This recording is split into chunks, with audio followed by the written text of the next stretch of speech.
welcome to a new episode of the Everything Accordion podcast. Today I'm excited to have a guest with whom I actually recorded an episode, I think 2 or 3 years ago, but Exactly. for many reasons he didn't come out because I think it was also in German.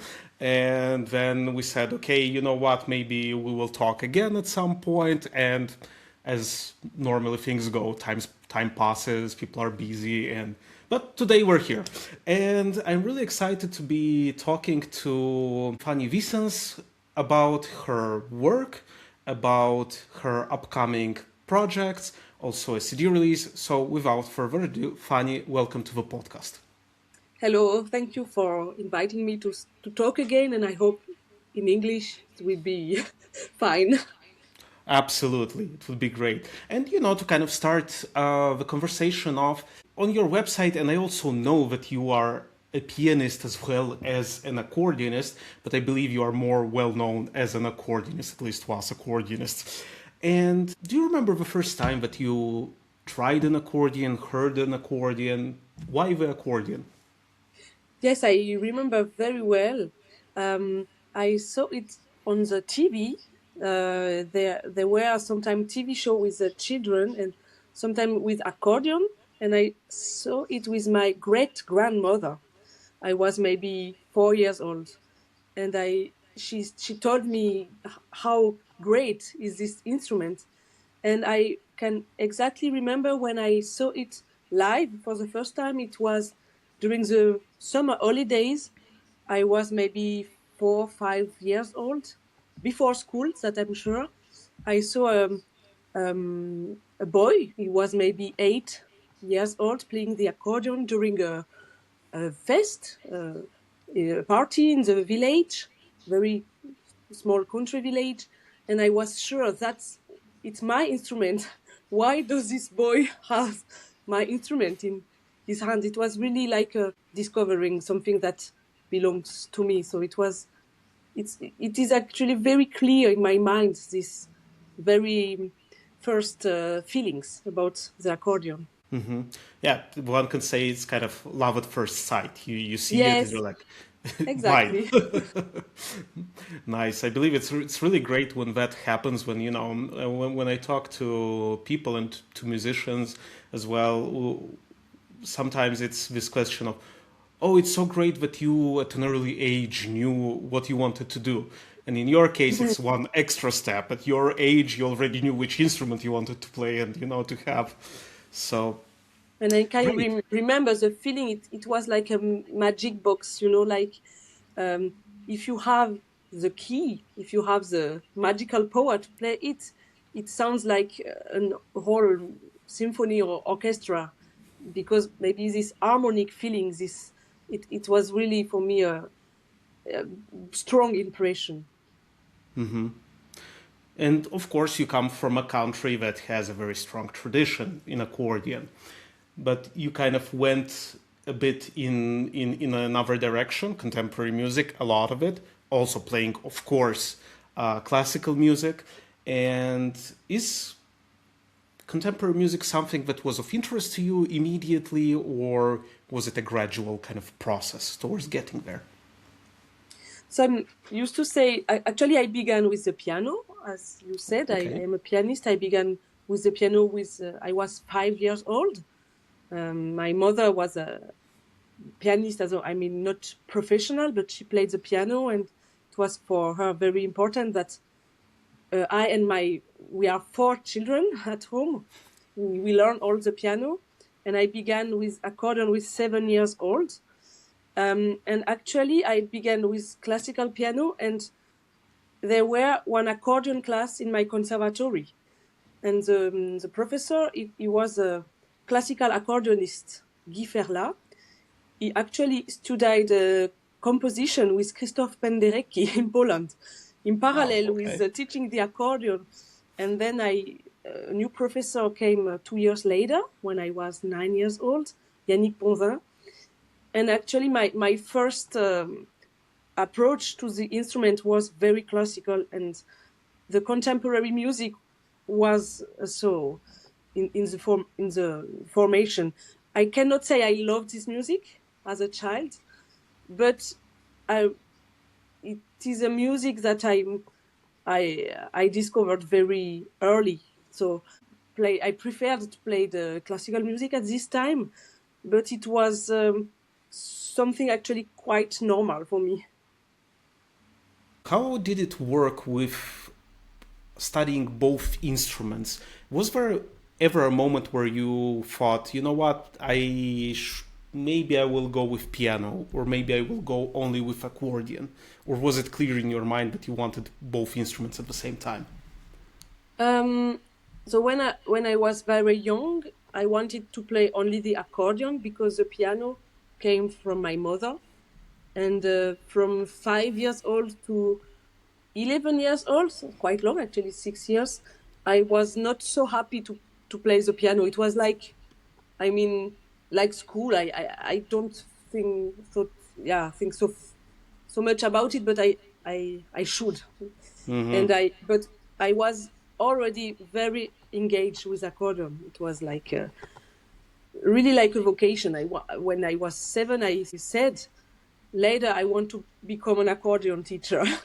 So it was not clear in my mind what is the difference teaching, playing. So, but my model was my own teacher, and I wanted to be one accordionist. And then I changed my piano teacher, and from 12 years old, from this age, I really, really, really felt in love with the piano. And then I decided to continue both, really serious and professional. And at this time, I also decided, but I mean, with awareness, to become a professional musician. It was another decision as I was 7 years old and saying I will play the accordion later. With 12, 13, it was really a decision for my life. It was also the time when I discovered Huguenot through my professor, and it was already clear. So my dream would be to study with this musician, and the piano. It was like, I mean, when you are 12, 13 years old, you can begin to play. I mean, great works like Chopin, Nocturne, Mozart Sonata, and it is maybe the why I was really in both instruments. So yeah, involved. But it was always a part of my brain who were thinking, accordion is a little bit different situation, and maybe later I should consider to involve me more for the accordion, because accordion needs development. Mm-hmm. I mean, my even my first teacher told me about accordion history. She was 3 years in Bratislava, and she studied with a great pioneer, Marta Sekova. She was born in the 20s, I mean, and she spoke a lot about this development in Ost Europa or Scandinavia. And for me, it was the relationship with accordion. It was more with, with a sort of responsibility, even in my teenager years. Wow. So yeah, you were basically confronted a lot with kind of this, yeah, let's say developing path of accordion. Also because like it got really a lot of repertoire and development in the last, let's say maybe 25, 30 years Mm-hmm. now. But at the time, yeah, I remember when I started playing the accordion when I was around 10, so 2000, 2001. And for me, yeah, I mean, I didn't know much about the history of the instrument. I didn't know anything about the repertoire of the instrument. The instrument kind of chose me in a way. So Mm-hmm. I really fell in love with the instrument only after 5 years and after hearing Richard Galliano playing in a concert. Mm-hmm. So at that point I was like, I really want to be like him, and that kind of hooked me. So the entry points I see are very different in a way, also because of course you had this huge heritage of a piano that you had. Yeah. You could confront yourself, and when you looked at maybe at the accordion, you're like, why isn't there, you know, as much heritage as for the Mm-hmm. piano?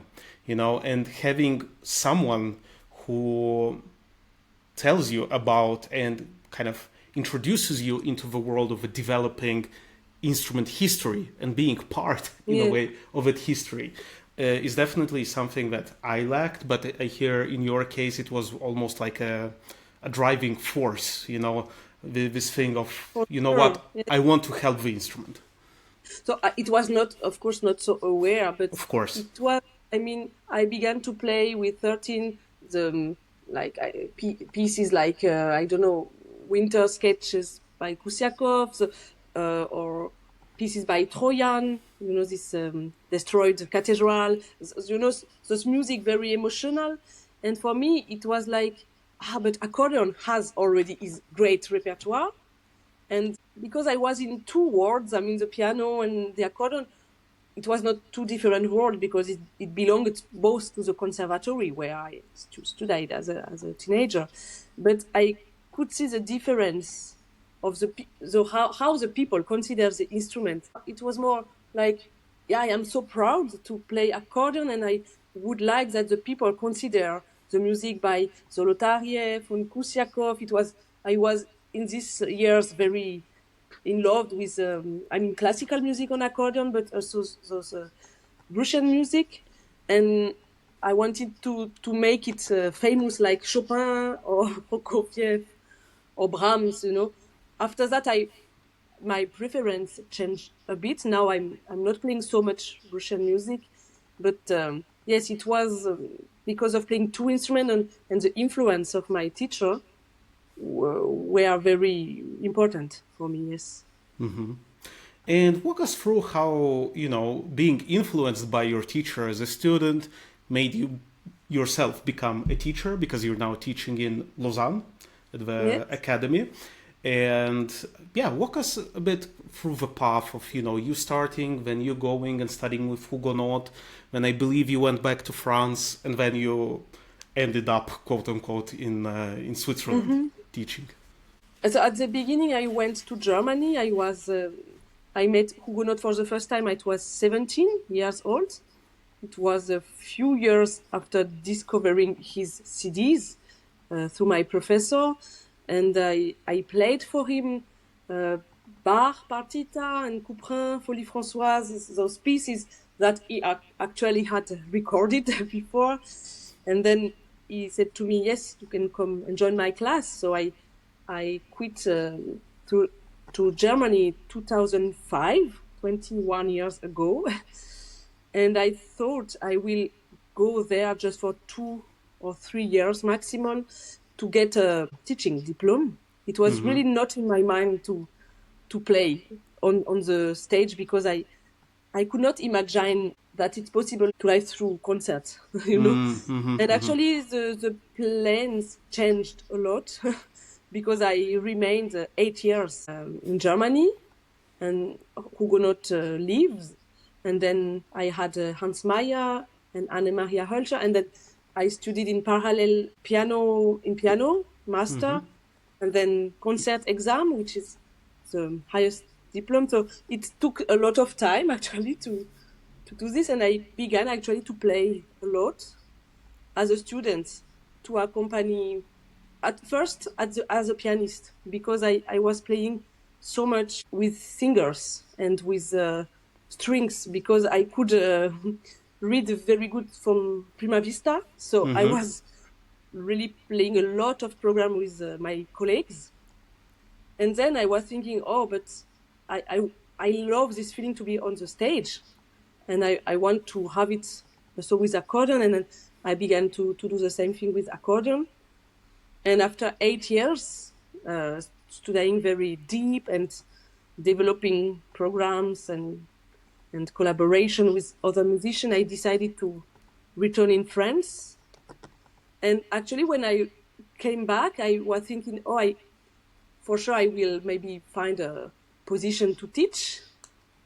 And actually, I never found really a position in France. It was not so easy, and it's why maybe I decided to focus on developing accordion repertoire programs and to play concerts and to join ensembles. Actually, I had a lot of collaboration with composers, and it was like I was maybe 10 or 15 years really as a freelance musician, and suddenly this position in Lausanne was open. So I decided to apply there, and it worked. It was really wonderful because it was really one time I really wished to transmit and to teach. I was already teaching since 8 years in a very little class in Dijon, just 3 hours. It was really, but 8 years long. It was my first experience with students because it was a high level education.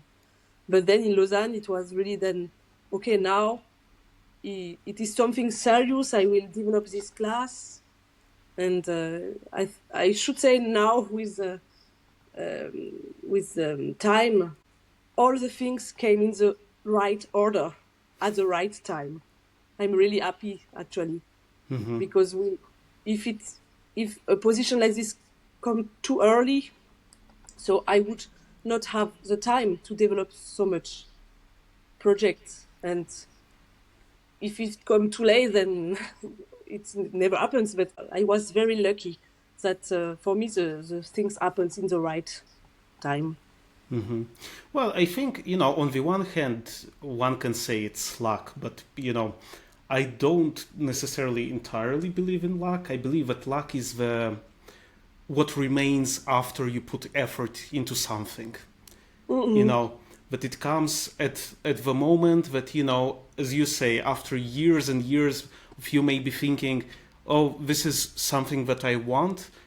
At some point, life kind of decides otherwise, because Yes. maybe your road isn't there. On the other hand, probably, again, if you think about the balance of things, if you would have started teaching, maybe you wouldn't have had the performing career that you had. And maybe if you haven't had the performance career that you had, maybe you wouldn't have been taken in Lausanne. Who knows? Yes, yes, and of course it doesn't came from heaven, but it was strong decision when I was 17 to go to Germany and to leave my family, to leave my friends, and to live there 8 years, and then it was also a strong decision to come back, which is not so easy after 8 years. I mean, I had to begin again. I was 26. It is, it is still young, but I began actually very young my study, and yes, with 26, I came back not in south of the France, but in Paris, and I should rebuild again, and but when you make this decision, you don't know No. Yeah. Yeah. It's. where you are in 10 years, though. But of course, it is a mix between decision and meeting with people, encounters. So I mean, important meetings. If I was not in Germany, I could not meet. I mean, there my piano teacher or person like Anne-Maria Hölscher, Hans Meyer. I mean, and when I could not come back, I could not meet other very important people for me. Yeah, the funny Yes. thing is you never know who are the important people until it's, sometime in the Yes. future. And you're thinking, you know what, that person changed my trajectory or changed my path in life.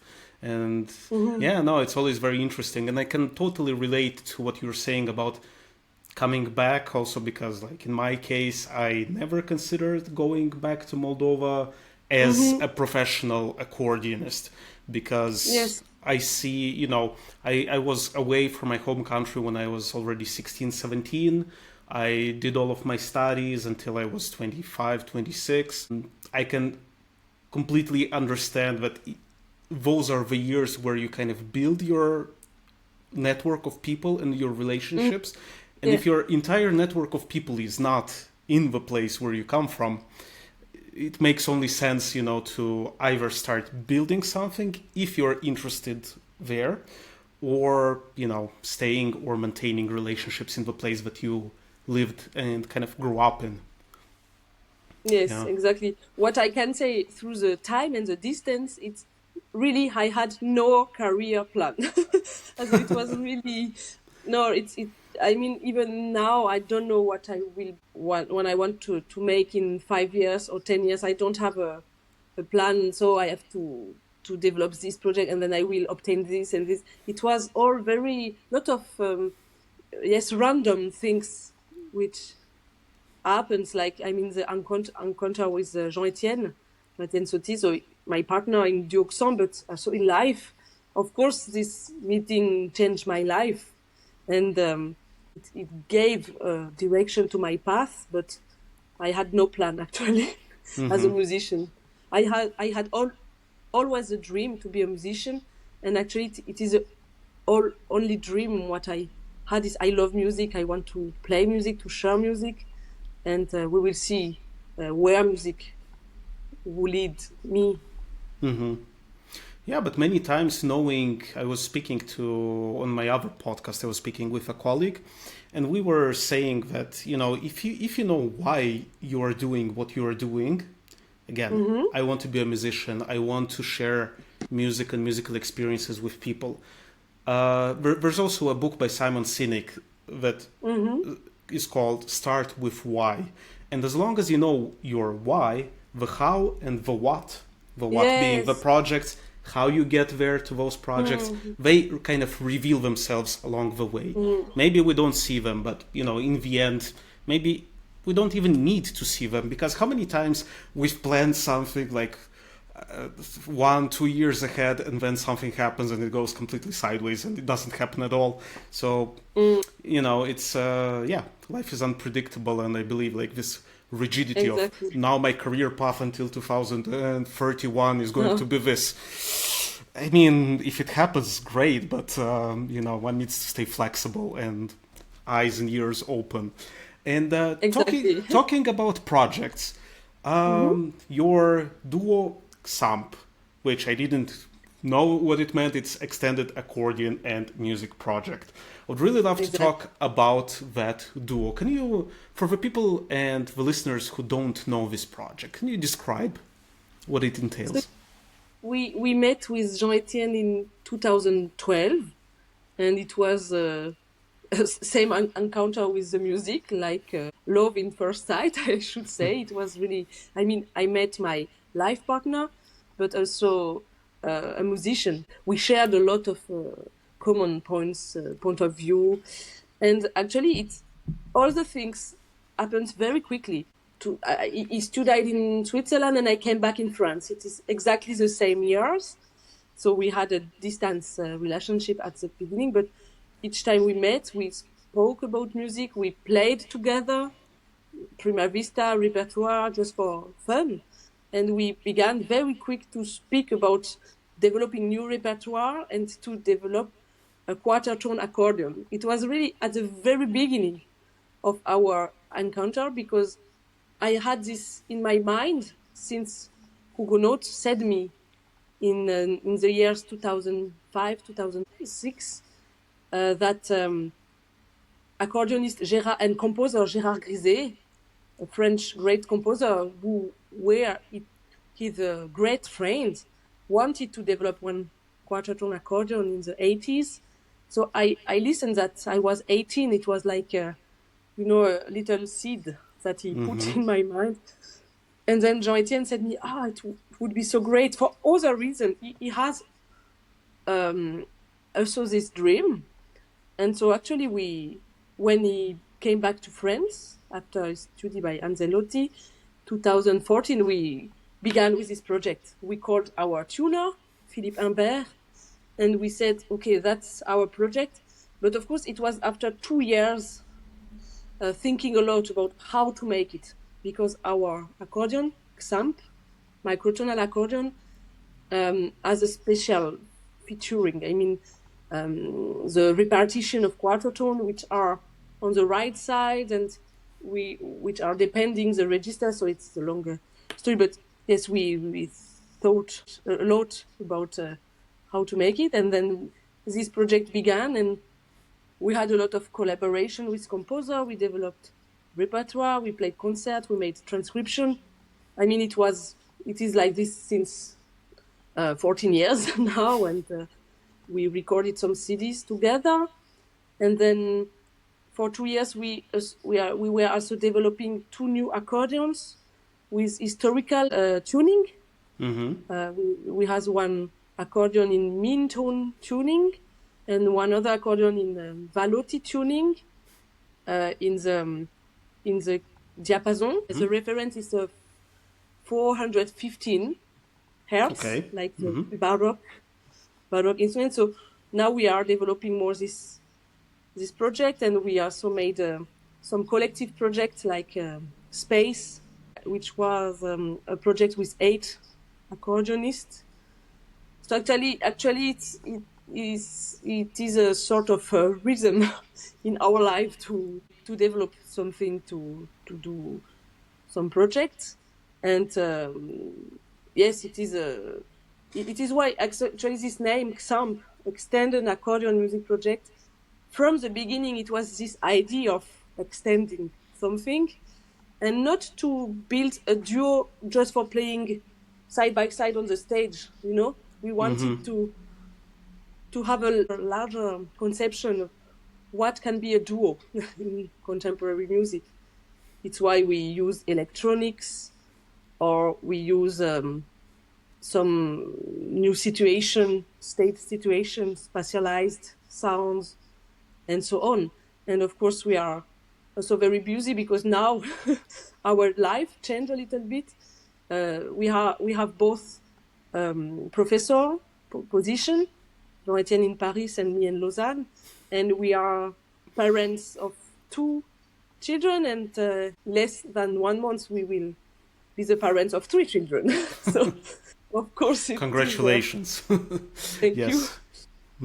But for the next years, we will. I think we will play maybe a little bit less in duo, but we have a great project. We will lead a research project through our 2 classes. This research is carried by the EMU in Lausanne, because we have a very big research department. So I applied for this research, and we will make together a research which called Enacting Accordions. And actually, it is now a new phase of transmission, because after almost 14 years searching, developing new instruments, so Enacting Accordion, it is a sort of experience with our 2 classes, and we will provide 4 accordions to our students, the 2 historical ones and the 2 microtonal ones, and they will practice with it. The corresponding repertoire is a Renaissance repertoire with the mid-tone, and Baroque repertoire with Valotti, contemporary repertoire with microtonal, and we will research about how to transmit the use of this instrument, how to use this instrument to develop better listening, awareness of intervals, and how it changed the interpretation. Above all, it is a question, because we could really observe that in 12 years our interpretation changed through the instrument we developed. So it is a project for next year, for 2027. Okay. No, it's a really exciting project to hear about it, and it's really interesting for me to hear that you had all of this trying to go from the more, let's say, traditional classical instrument that we all know and that we all have, towards researching something perhaps in the sound. I don't know. Let me play the devil's advocate here. What do you think you are looking for that you cannot find in the modern sound of the accordion, and you have this feeling that you need and want to go deeper into creating almost a new sound? Because I was thinking also about, let's say, if it's a philological question of the sound of, let's say, 415 hertz for the ancient music. Accordions anyway didn't exist at the time, so why have an accordion that's tuned like that or has the mean tone tuning when the accordion is still kind of a modern instrument? So one could think it is because of historical reason, but actually not at all. Okay. I mean, of course, it goes in this direction of historical information about music. But actually, it is because through the microtonal accordion, we discovered that the tuning really changed the timbre of instruments. Okay. It changed the vibration, it changed the relationship to vibration. And you know, like me, as an accordionist, you have a strong relationship to the vibration of your instrument, because it is an instrument you have close to your body. And we could remark how microtonal accordion is not just new notes on it, but the whole vibrating body changed. And so it is more the volunteer to multiplicate the colors and the expression. And I mean, for Baroque music, you have this tonality theory that each tonality, for example, has other affect and expression. And of course, it works just when you have not equal temperament, but inegal temperament. And it is more for me a question of expression to go deeper and to have more colors. But actually, I'm really satisfied with the sound of classical accordion. It is really not a confrontation or something like that. Something I don't want to. I play further. I play classical accordion with normal tuning. It is much more to multiplicate point of view. And I think for me, really, when I analyze very deep, it is because my first relation to sound was with the piano. And it was, I think, 2009, something like that. I played a very big cycle on the piano by Karl-Heinz Stockhausen, Natürliche Dauer. And all this music is based on resonance, piano resonance. And accordion doesn't have resonance. It is an instrument without resonance, actually. And for me, it becomes to be a big conflict, but really, because after this discovering of this cycle, where the resonance is not a parameter, but it is the subject of the piece, it is really the heart of the piece, I understand how important for me is the resonance of the piano. And then I began to think, how should I play accordion? Now I am aware there is no resonance. And it was really, for me, a point that where my interpretation changed, because before that I played both instruments. I mean, the same. I don't think about this. I was playing. But after that, I began to listen in the sound. And I wanted to deepen the accordion sound. It is for me like a sort of terra incognita. I want to understand how an accordion works. Maybe actually the sound of the piano is for me closer, because it is a sound I listened in when I was in my mother baby. I mean, because my brother played the piano, my mother played the piano, and I think this for me it's more a research to understand what is the accordion sound. And with this project about tuning, it gives me some response. But it is not. It is one possibility to explore. And there is a lot of point of view to explore the sound of accordion, even with one equal tempered accordion, actually. A lot of interpreters, I think, has their own approach. No, it's very interesting what you're saying about vibrations of the instrument, and also about shining basically maybe a new light on the repertoire that we can play with a standard, normal, let's say, accordion, but how much richer the sound can be if you apply a different type of sound, different kind of temperament to and tuning to the instrument. And I was thinking about this with with a student of mine. Something that many times was described about my sound is that it's a big round sound. And I was thinking about this. I was also working once. We had this body consciousness class or something at the conservatory. And I remember that everyone was playing and the teacher was showing something, how to relax the body and so on. And for some reason, like in my case, it's kind of completely natural in a way. It's not to brag, it's just the way it is. And she didn't have anything much to say because she said, okay, your tension and release of tension is very natural and you kind of have that thing. And I'm thinking that maybe our bodies actually act a little bit like a resonance chamber.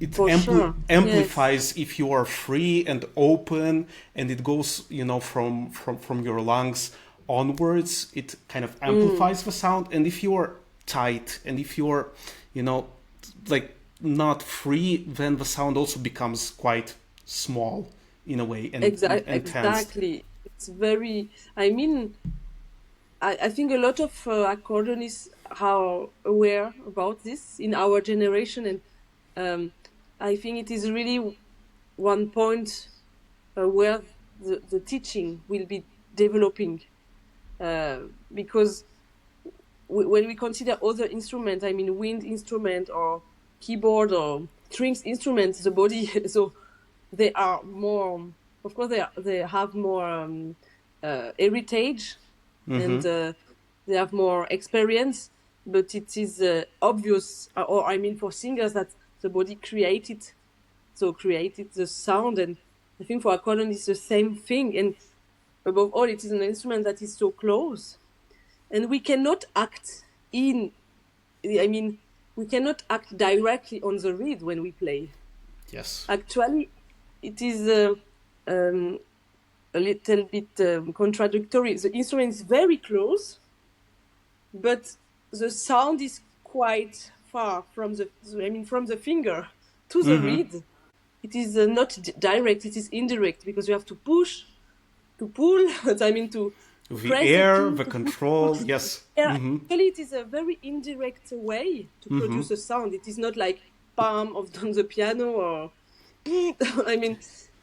It is very close but indirect, and I think the job maybe, or the work, the artistic work, is to make our dreaming sound, which we imagine, because for me the sound imagination, it's so important, goes as direct as possible as to the physical sound.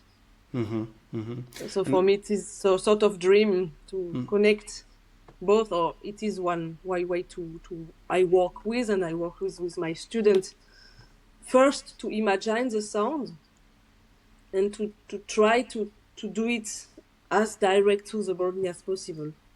And I think one very important point is also to say that all of the accordions that you are developing and trying out.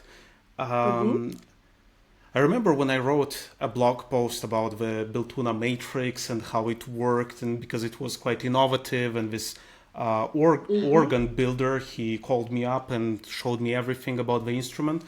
And I remember the pushback a bit from accordionists being like, we don't need that kind of instrument. We don't need these new whatever, instruments.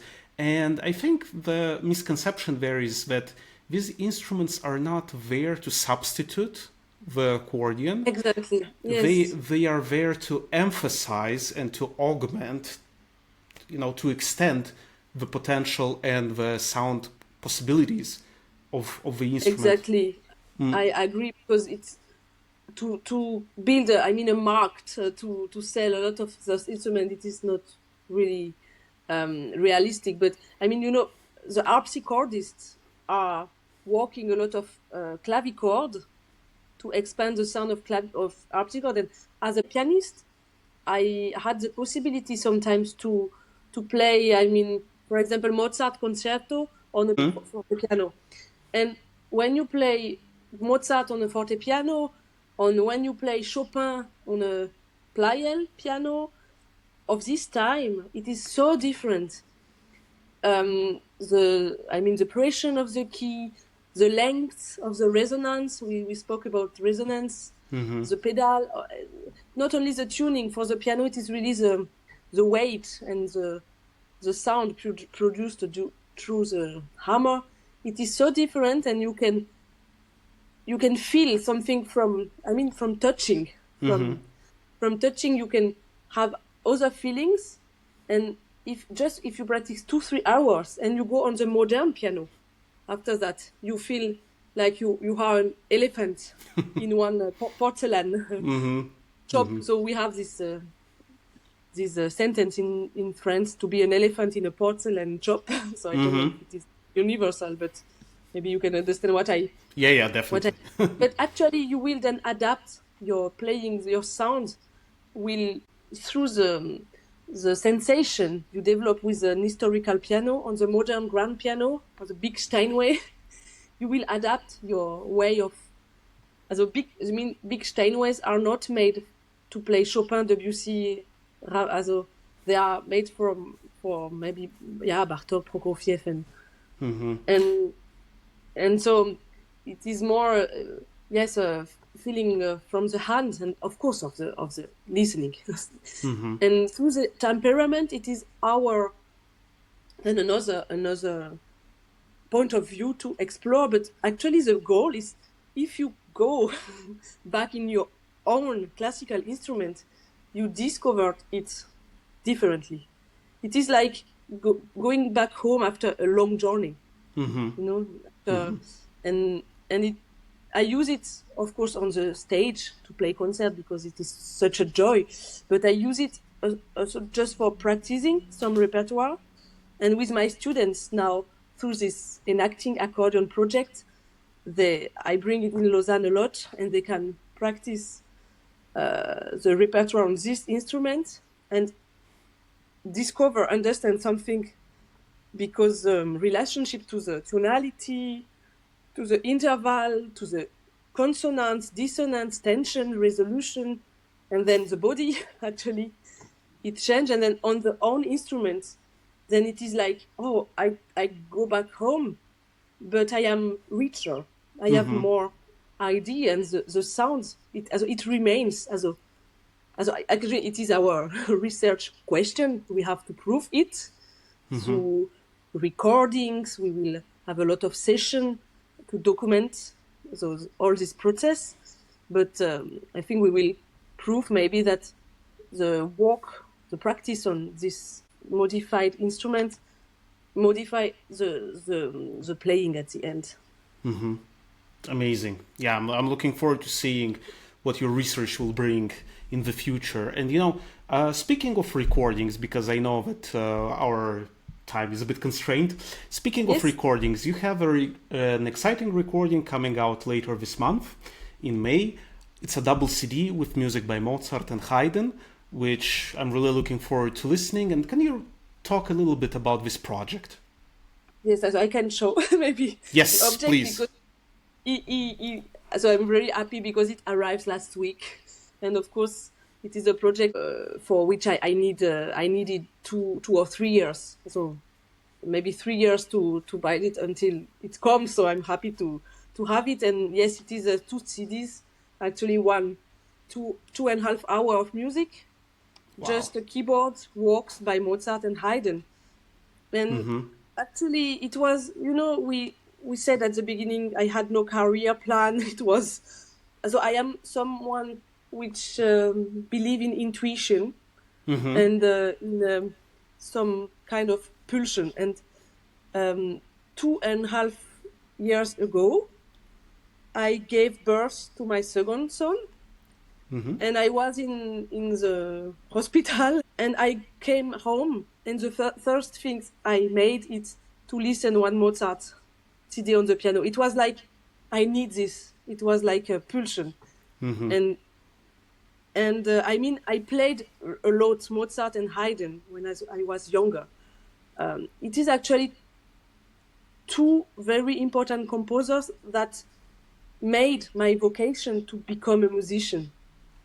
I played as a child on the piano, and with accordion I played also some Haydn. I was 9 years old, some little minuetto, and it was really, I should say, I wanted to become a musician also because of these composers, not only this, but it was like always very, like my favorite music. And the birth of my second son, I don't know why, it reactivates suddenly the relationship. I played this music until 2012 a lot. I mean, through all these German years, when I was a student with Hugo Noth, with him I studied maybe 6 sonatas by Mozart and Haydn, and then two or three more with Hans Mayer, and 2 and 3 more with Anne-Maria Hölscher. And same time as the piano, I played several times Mozart's concerto or Haydn concerto with orchestra at this time. And then 14 years, not at all. And then I came home after this birth of my son, and I thought I need to listen. And I was 2 months at home, and I just was listening Mozart and Haydn. And then I was thinking, I should record it, maybe. And I began to practice again. And yes, it durates more than 2 years because it is a long project to prepare it, to record, and to find the time to do it. But at the beginning, I wanted to make one single CD, and I was not able to define the program because I had so much music actually, because as I said, I have practiced more than, both composers together, maybe 14 sonatas. So I should choose, and I could not make the choice. It was impossible. So I decided to make 2 CDs. I had to make choices. Of course, in the Mozart CD, there is only 1 piano sonata, and then a lot of separate works. And of course, I should make some choices, but then it was easier with 2.5 hour music to the correspondence, to build some relationship. I wanted to show the friendship between Mozart and Haydn, what is similar but also what is different. It was for me different, so important, and I also decided to have a 2 interpretative approach. In the way by Haydn, I really play some diminution by the reprise.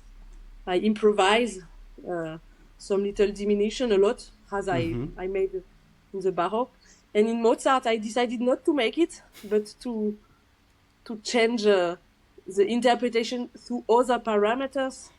It means articulation, tempo, dynamics, feeling. So I wanted to have a little bit this to approach. And yes, we will see. Now I'm really excited because it is a 2 years long process, and the recording I made 1 year ago. And then since 1 year I was, yes, it is a lot of work to make the editing, mixing with my own sound engineer, and until the release it is a lot of steps. And now I'm really excited to present it to the world like a newborn. Exactly at the same time, because where I will discover my third child. Actually, it is. I think it is related to something very intimate. This CD, the birth of two children, and actually it is exactly in the middle of this in these 2 births. Yeah, no, it's wonderful to hear you speak about it. I'm really looking forward to listening to it, and also to all the listeners. Where is it available? Where will it be available? Where can people order it, listen to it, buy it? It is already available on my website. It is possible to, and of course, if the people order it directly to me, it is only chance to support the this project, but because, as you know, as a freelance musician, mostly you have to pay for yourself for your CD. So it is my case. I'm really happy with it because I could make it. But of course, if the people want to buy it, if they buy directly to the artist, is a possibility to support To it. support. And it is already in my website since 1 week. And from 29 of May, end of May, it will be available throughout Europe in all the specialized websites. I mean, MediaMarkt, Fnac, and of course all the streamings platform, iTunes, Cobuz, Spotify. So it will be really easy. YouTube to listen it online, which is also possible, or to buy it. Great. I will link this in the description of the episode. And before I let you go, because I know you have some family matters to attend to, where can people find you? They can follow my homepage, which is not, very complete, but because I have not much time to edit. I can imagine, yes. But I think there are a lot of information about former project and the concert calendar, and they can follow me in the social medias, Instagram and Facebook.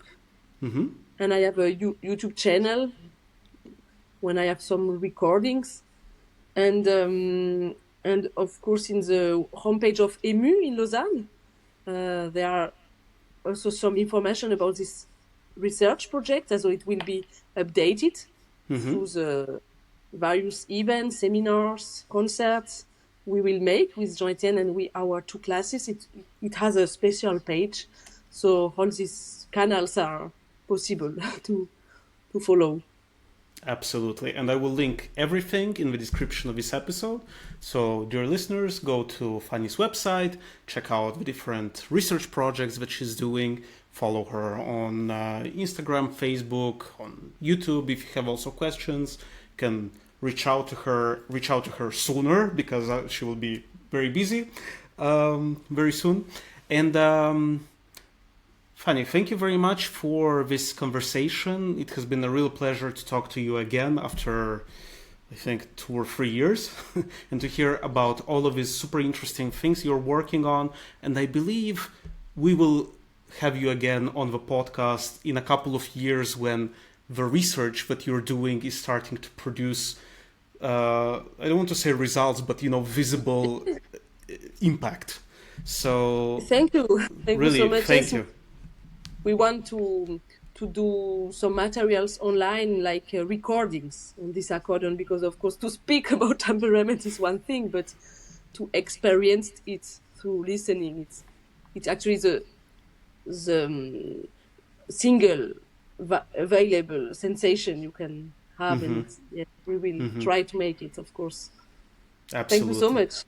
No, thank you, really. And good luck with all your projects. Really looking forward to hearing the CD, and wish you all the best until next time. Thank you.